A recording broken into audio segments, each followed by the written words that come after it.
Como é essa ponte, assim, você quer trabalhar com... Porque eu acho que para ilustrar aqui para as pessoas, se você quer trabalhar com influenciador, você vai lá e contrata um influenciador. Sim, mas não é mais, eu não acredito mais nesse formato. Eu não vejo... Como assim? Vou te explicar. A gente, na L'Occitane, como um time, entendeu uma dinâmica de influência muito diferente. E uma das responsáveis por ajudar o time L'Occitane a chegar nesse lugar foi a Bianca Andrade.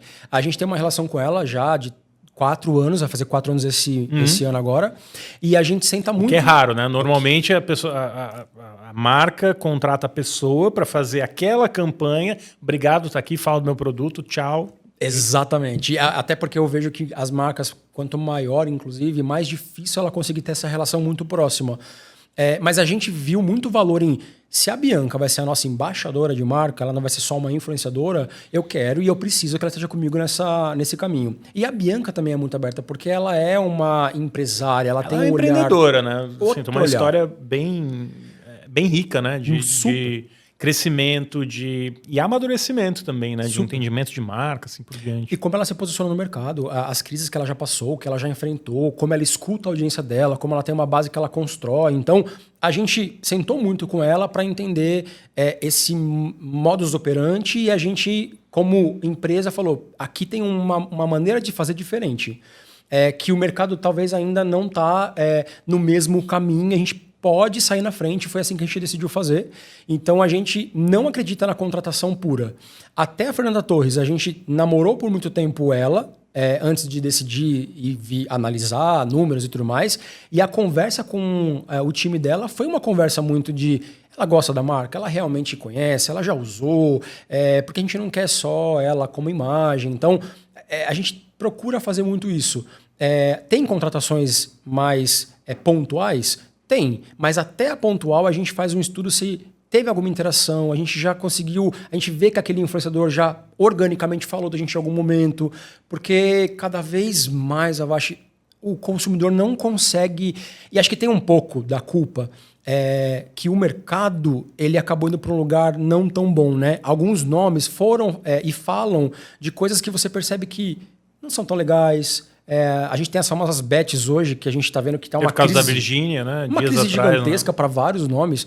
E a gente percebe que isso descredibiliza. Eu, por exemplo, eu não... No começo, né? Me impactava de uma maneira ruim saber que o consumidor... falava, mas isso é publi, ele está sendo pago para falar disso. E eu sempre, enfim... Se é publi não é legal, né? Exato, e aí você fala, mas se é publi não é legal, por quê?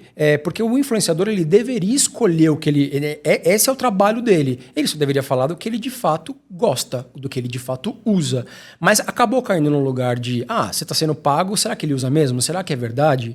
Então a gente olhou e falou, bom, esse modelo não funciona, isso não vai tracionar a gente, não vai levar a gente para nenhum lugar diferente da concorrência.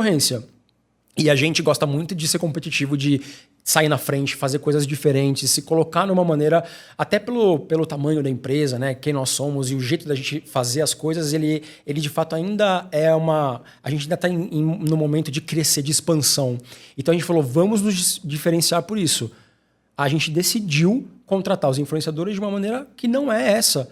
Um conteúdo, 3 posts, é só aquele, ele está bombando. Vocês contratam via agência, é uma contratação direta? Como é o modelo de atuação, assim? A gente decide fazer com parceiros, então a gente tem alguns parceiros que ajudam a gente a contratar os influenciadores, mas antes de qualquer coisa, a gente tem um modelo aonde o perfil da L'Occitane en Provence ou L'Occitane Brasil, e eu vou repetir porque são 2 marcas, é legal falar sobre isso. Praticamente 2 empresas, né? Quase 2, são 2 marcas, basicamente. A gente entra em contato com o influenciador primeiro. A gente vai conversar com ele. Alguns acabam, até porque você entra em contato, demoram para responder. Então, a gente tem ali um meio do caminho acontecendo. Mas, de maneira geral, qual é o modelo que a gente colocou lá para execução? O perfil entra em contato com você como influenciador, começa a se relacionar com você. Então, adoro seu conteúdo, gosto, né? Você já pensou em trabalhar com a gente? Faz sentido para você essa marca? E aí a gente, obviamente, aciona o nosso parceiro com um ok e uma boa conversa com esse influenciador. E aí começa a negociação oficial, original, como todo mundo faz. Fechamos a negociação, a gente pede para fazer uma ligação para o influenciador. O meu time, o time lá adora fazer isso, inclusive, marca uma reunião, uma ligação que seja de 15 minutos, Hawashi. Bate um papo com esse influenciador, explica para ele quem é a marca. Isso é importante. E você imagina a quantidade, eu já tinha te falado isso, o quanto que a gente investe em influenciador, e de fato o influenciador para a gente hoje é um dos principais pilares do nosso marketing. Você imagina a quantidade de conversa que esse time tem toda semana. Mas a gente não abre mão, porque isso traz para a gente um benefício muito diferenciado.